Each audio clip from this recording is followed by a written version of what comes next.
नमस्कार, मैं हूं आनंद। स्वागत है आपका बुक्स इन वॉइस के भारत की वाणी कार्यक्रम में, जहां स्वर में संस्कृति और शब्दों में शक्ति है, जहां हर कहानी बोलती है, हर कविता गूंजती है, हर विचार रचता है एक नई चेतना, जहां साहित्य सिर्फ सुना नहीं जाता, महसूस किया जाता है, जहां साहित्य मिलता है आत्मा से। ये मंच है उन लफ्जों का है जो दिल से निकलते हैं और दिल तक पहुंचते हैं। यहाँ आपको मिलेंगी कुछ भूली बिसरी यादें, कुछ ताजा एहसास। ये मंच है साहित्य, संस्कृति और संवेदना का। कहानियां हों या जंगल की गाथाएं, कविताएं हों या आत्मकथाएं, बाल मन की कल्पनाएं हों या जनमन की भावनाएं, कभी मीठा प्रेम तो कभी तीखा धोखा, कभी माँ की गोद जैसी ममता तो कभी दिल भाने वाला प्रियसी का प्यार, और कभी जिंदगी के सच से जूझती हिम्मत। इतिहास से वर्तमान का पूरा सच, हर प्रस्तुति यहाँ होती है खास। जानेंगे उन महान लेखकों की लेखनी को जिन्होंने बदली समाज की दिशा और दशा। तो चलिए खोलते हैं शब्दों की किताब और सुनते हैं आज के साहित्य को, सिर्फ और सिर्फ बुक्स इन वॉइस के यूट्यूब चैनल पर। तो आज हम लाए हैं आपके लिए लेखक मुंशी प्रेमचंद द्वारा लिखित कहानी सदगति। तो सबसे पहले सुनेंगे कहानी का सारांश और फिर होगा कहानी का विस्तार। तो आइए सुनते हैं लेखक मुंशी प्रेमचंद द्वारा लिखित कहानी सदगति का सारांश। कहानी सदगति, लेखक मुंशी प्रेमचंद। प्रस्तुत है कहानी का सारांश। मुंशी प्रेमचंद की कहानी सदगति।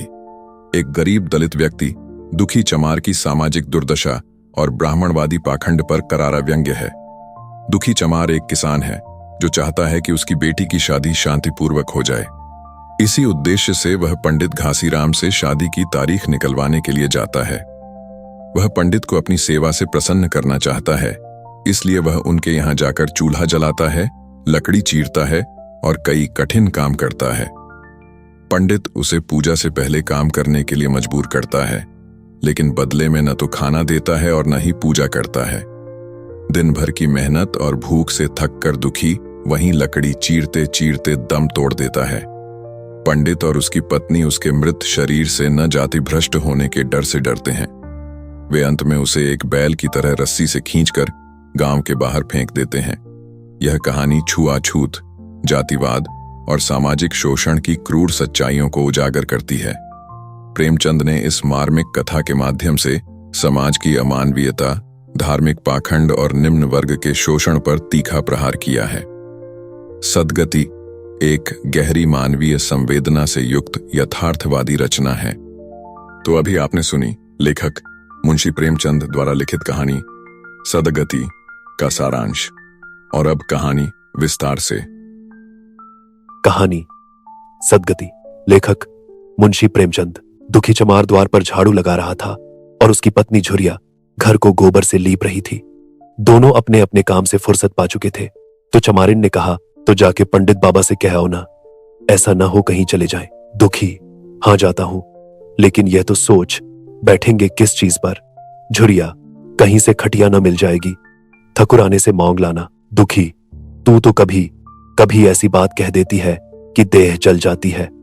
ठकुराने वाले मुझे खटिया देंगे, आग तक तो घर से निकलती नहीं, खटिया देंगे। कैथाने में जाकर एक लोटा पानी मांगूं तो न मिले। भला खटिया कौन देगा? हमारे उपले, सेंठे, भूसा, लकीथोए ही हैं कि जो चाहे उठा ले जाए।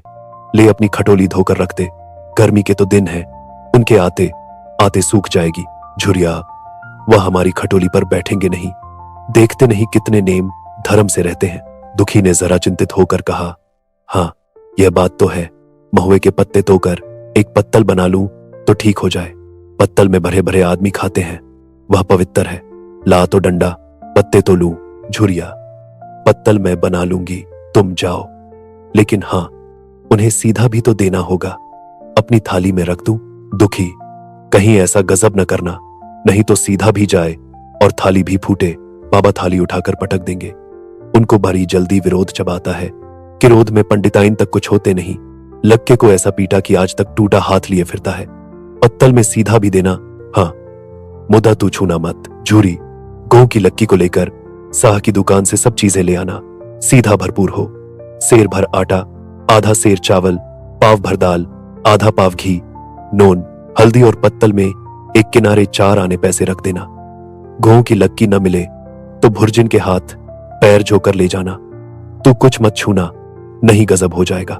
इन बातों की ताकीद करके दुखी ने लकी उठाई और घास का एक बा सा गट्ठा लेकर पंडित जी से अर्ज करने चला। खाली हाथ बाबाजी की सेवा में कैसे जाता?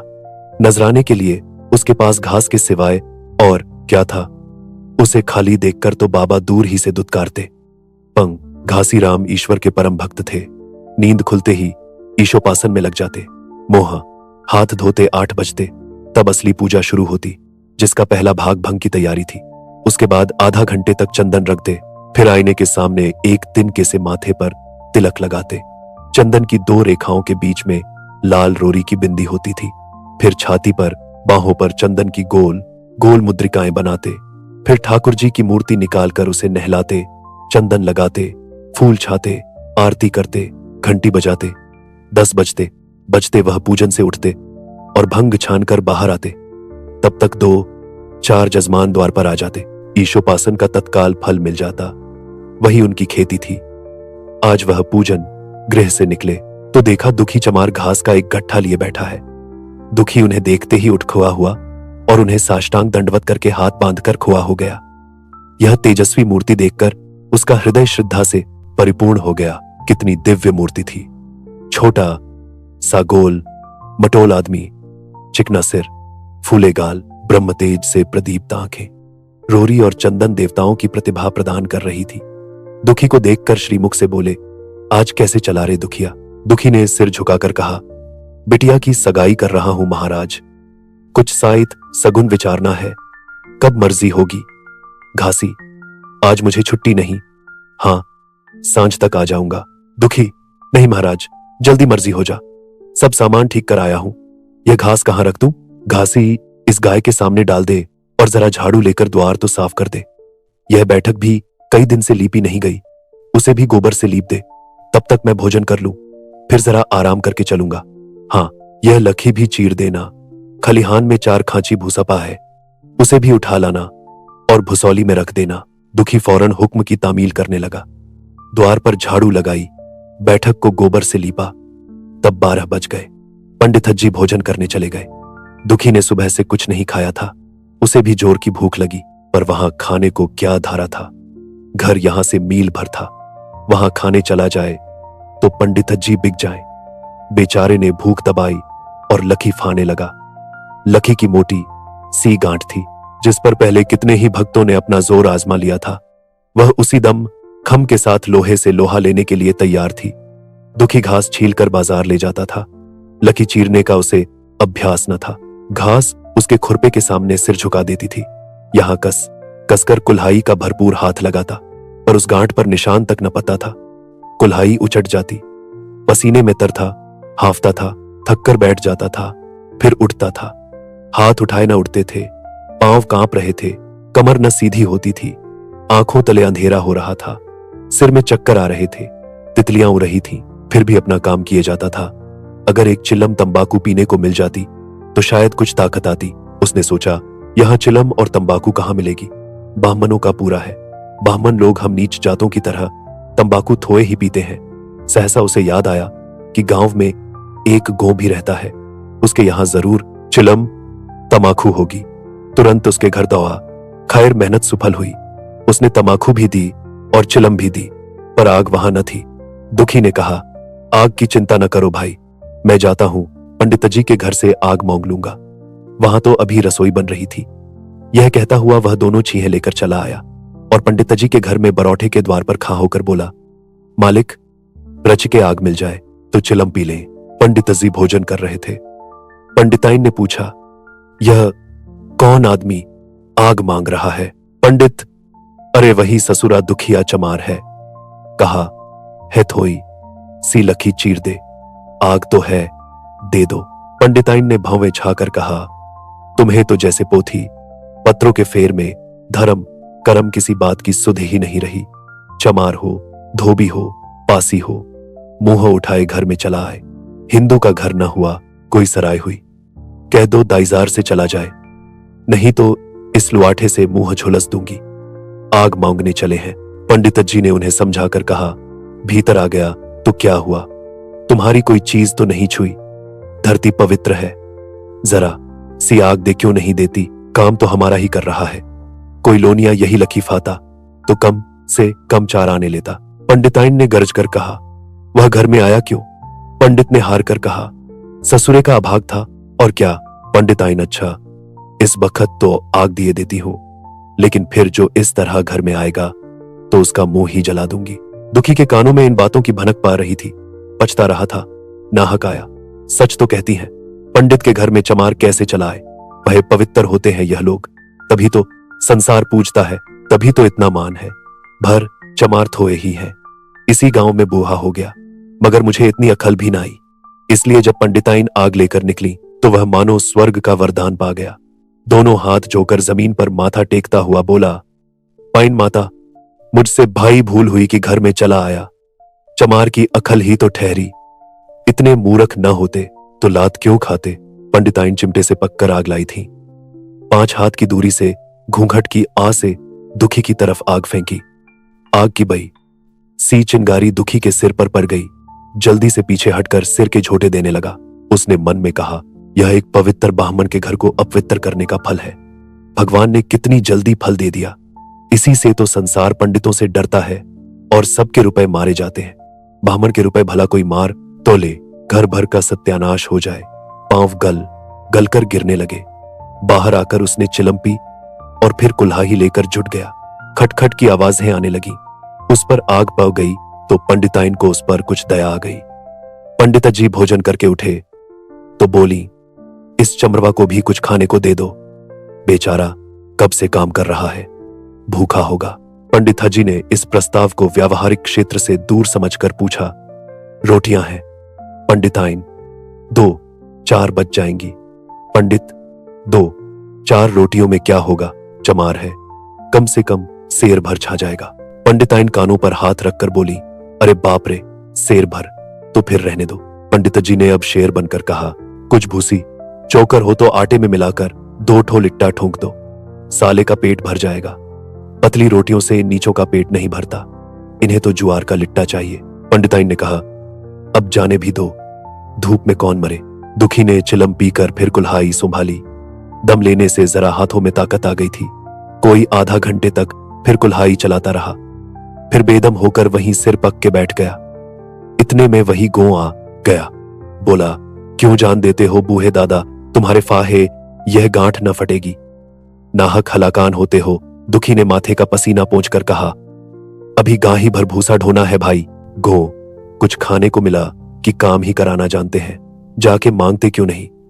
दुखी, कैसी बात करते हो चिखुरी, बाहमन की रोटी हमको पचेगी। गो, पचने को पच जाएगी, पहले मिले तो। मूंछों पर ताव देकर भोजन किया और आराम से सोए। तुम्हें लखी फानने का हुक्म लगा दिया। जमींदार भी कुछ खाने को देता है, हाकिम भी बेगार लेता है तो थोड़ी बहुत मजूरी देता है। ये उनसे भी भाग गए, उस पर धर्मात्मा बनते हैं। दुखी, धीरे धीरे बोलो भाई, कहीं सुन ले तो आफत आ जाए। यह कहकर दुखी फिर सोंभल पा और कुल्हाड़ी की चोट मारने लगा। चिखुरी को उस पर दया आई, आकर कुल्हाड़ी उसके हाथ से छीन ली और कोई आधा घंटे खूब कसकर कुल्हाड़ी चलाई, पर गांठ में एक दरार भी न पाई। तब उसने कुल्हाड़ी फेंक दी और यह कहकर चला गया, तुम्हारे फाये यह न फटेगी, जान भले निकल जाए। दुखी सोचने लगा, बाबा ने यह गांठ कहां रख छोई थी कि फाभे नहीं फटती, कहीं दरार तक तो नहीं पती। मैं कब तक इसे चीरता रहूंगा। अभी घर पर 100 काम पड़े हैं। कार परोजन का घर है, एक चीज घटी ही रहती है, पर इन्हें इसकी क्या चिंता। चलूं, जब तक भूसा ही उठा लाऊं। कह दूंगा, बाबा आज तो लखी नहीं फटी, कल आकर फा दूंगा। उसने झोवा उठाया और भूसा ढोने लगा। खलिहान यहां से 2 फरलांग से कम न था। अगर झोवा खरूब भर कर लाता तो काम जल्द खत्म हो जाता। फिर झोवे को उठाता कौन? अकेले भरा हुआ झोवा उससे न उठ सकता था, इसलिए थोआ थोआ लाता था। 4 बजे कहीं भूसा खत्म हुआ। पंडित जी की नींद भी खुली। मुंह हाथ धोया, पान खाया और बाहर निकले। देखा तो दुखी झोवा सिर पर रखे सो रहा है। जोर से बोले, अरे दुखिया तू सो रहा है, लकी तो अभी ज्यों की त्यों पई हुई है। इतनी देर तू करता क्या रहा? मुट्ठी भर भूसा ढोने में संझा कर दी, उस पर सो रहा है। उठा ले कुल्हाड़ी और लखी फा डाल, तुझसे जरा सी लखी नहीं फटती। फिर साइत भी वैसी ही निकलेगी। मुझे दोष मत देना। इसी से कहा है कि नीच के घर में खाने को हुआ और उसकी आंख बदली। दुखी ने फिर कुल्हाड़ी उठाई। जो बातें पहले से सोच रखी थी वह सब भूल गई। पेट पीठ में धांसा जाता था। आज सवेरे जलपान तक न किया था। अवकाश ही न मिला। उठना ही पहा मालूम होता था। जी डूबा जाता था, पर दिल को समझाकर उठा। पंडित है, कहीं साइत ठीक न विचारे तो फिर सत्यानाश ही हो जाए। जभी तो संसार में इतना मान है। साइत ही का तो सब खेल है, जिसे चाहे बिगाड़ दे। पंडित जी गांठ के पास आकर खड़े हो गए और भावा देने लगे। हाँ, मार कस के और मार कस के मार अबे, जोर से मार। तेरे हाथ में तो जैसे दम ही नहीं है। लगा कस के। खां सोचने क्या लगता है। हाँ, बस फटा ही चाहती है। दे उसी दरार में। दुखी अपने होश में न था। न जाने कौन सी गुप्त शक्ति उसके हाथों को चला रही थी। वह थकान, भूख, कमजोरी सब मानो भाग गई। उसे अपने बाहुबल पर स्वयं आश्चर्य हो रहा था। एक एक चोट वज्र की तरह पती थी। आधा घंटे तक वह इसी उन्माद की दशा में हाथ चलाता रहा, यहां तक कि लकी बीच से फट गई और दुखी के हाथ से कुल्हाड़ी छूटकर गिर पई। इसके साथ वह भी चक्कर खाकर गिर पई। भूखा प्यासा थका हुआ शरीर जवाब दे गया। पंडित जी ने पुकारा, उठ के 2-4 हाथ और लगा दे, पतली पतली चैलियां हो जाए। दुखी न उठा। पंडित जी ने अब उसे दिक करना उचित न समझा। भीतर जाकर बूटी छानी, शौच गए, स्नान किया और पंडिताई बाना पहनकर बाहर निकले। दुखी अभी तक वहीं पा हुआ था। जोर से पुकारा, अरे क्या पे ही रहोगे दुखी? चलो तुम्हारे ही घर चल रहा हूं। सब सामान ठीक ठीक है ना? दुखी फिर भी न उठा। अब पंडित जी को कुछ शंका हुई। पास जाकर देखा तो दुखी अखा पा हुआ था। बदहवास होकर भागे और पंडिताइन से बोले, दुखिया तो जैसे मर गया। पंडिताइन हकबकाकर बोली, वह तो अभी लकी चीर रहा था ना? पंडित, हां, लकी चीरते चीरते मर गया। अब क्या होगा? पंडिताइन ने शांत होकर कहा, होगा क्या? चमरौने में कहला भेजो, मुर्दा उठा ले जाएं। एक क्षण में गांव भर में खबर हो गई। पूरे में ब्राह्मणों की ही बस्ती थी। केवल एक घर गो का था। लोगों ने इधर का रास्ता छोड़ दिया। कुएं का रास्ता उधर ही से था। पानी कैसे भरा जाए? चमार की लाश के पास से होकर पानी भरने कौन जाए? एक बुढ़िया ने पंडित जी से कहा, अब मुर्दा फेंकवाते क्यों नहीं? कोई गांव में पानी पिएगा या नहीं? साथियों, अगर आपको यह कार्यक्रम पसंद आ रहा है तो आप हमारे चैनल को जल्दी से लाइक और सब्सक्राइब कर दीजिए। आपके लाइक और सब्सक्राइब से हमें बहुत हिम्मत मिलती है। तो BIV studio infotainment YouTube channel को लाइक और सब्सक्राइब करते रहें। हम आपको इसी तरह मनोरंजन से भरपूर रोचक साहित्य सुनाते रहेंगे। तो साथियों, आगे बढ़ते हैं और सुनते हैं कार्यक्रम का शेष भाग। इधर घो ने चमरौने में जाकर सबसे कह दिया, बरदार, मुर्दा उठाने मत जाना। अभी पुलिस की तहकीकात होगी। दिल्लगी है कि एक गरीब की जान ले ली। पंडित जी होंगे तो अपने घर के होंगे। लाश उठाओगे तो तुम भी पक जाओगे। इसके बाद ही पंडित जी पहुंचे, पर चमरौने का कोई आदमी लाश उठा लाने को तैयार न हुआ। हाँ, दुखी की स्त्री और कन्या दोनों हाय हाय करती वहां चली और पंडित जी के द्वार पर आकर सिर पीट पीट कर रोने लगी। उनके साथ 10, 5 और चमारिनें थीं। कोई रोती थी, कोई समझाती थी, पर चमार एक भी न था। पंडित जी ने चमारों को बहुत धमकाया, समझाया, मिन्नत की, पर चमारों के दिल पर पुलिस का रोब छाया हुआ था। एक भी न मिनका। आखिर निराश होकर लौट आए। आधी रात तक रोना पीटना जारी रहा। देवताओं का सोना मुश्किल हो गया, पर लाश उठाने कोई चमार ना आया। और ब्राह्मण चमार की लाश कैसे उठाते? भला ऐसा किसी शास्त्र पुराण में लिखा है? कहीं कोई दिखा दे। पंडिताइन ने झोंझलाकर कहा, इन डाइनों ने तो खोपी चाट डाली। सबों का गला भी नहीं पकता। पंडित ने कहा, रोने दो चुड़ैलों को, कब तक रोएंगी? जीता था तो कोई बात ना पूछता था। मर गया तो कोलाहल मचाने के लिए सबकी सब आ पहुंची। पंडिताइन, चमार का रोना मनहूस है। पंडित, हां, बहुत मनहूस। पंडिताइन, अभी से दुर्गंध उठने लगी। पंडित, चमार था ससुरा की नहीं, साध असाध किसी का विचार है इन सबों को। पंडिताइन, इन सबों को घिन भी नहीं लगती। पंडित भ्रष्ट है सब। रात तो किसी तरह कटी, मगर सवेरे भी कोई चमार ना आया। चमारी ने भी रो पीट कर चली गई। दुर्गंध कुछ फैलने लगी। पंडित जी ने एक रस्सी निकाली, उसका फंदा बनाकर मुर्दे के पैर में डाला और फंदे को खींचकर कस दिया। अभी कुछ धुंध हल्का था। पंडित तज्जी ने रस्सी पककर लाश को घसीटना शुरू किया और गांव के बाहर घसीट ले गए। वहां से आकर तुरंत स्नान किया, दुर्गा पाठ पा और घर में गंगाजल छिड़का। उधर दुखी की लाश को खेत में गीद और गिद्ध, कुत्ते और कौए नोच रहे थे। यही जीवन पर्यंत की भक्ति, सेवा और निष्ठा का पुरस्कार था। दोस्तों, कैसा लगा आपको हमारा यह मनोरंजन से भरपूर कार्यक्रम? कमेंट करके हमें जरूर बताएं। और हाँ, अगर कोई खास कविता, कहानी, जीवन परिचय, उपन्यास आदि आपको सुनना है तो हमें कमेंट करके बताएं, हम आप तक पहुंचाएंगे आपकी पसंद का मनोरंजन से भरपूर कार्यक्रम सिर्फ और सिर्फ BIV studio infotainment YouTube channel पर। आप सबके सहयोग के लिए बहुत बहुत आभार। नमस्कार।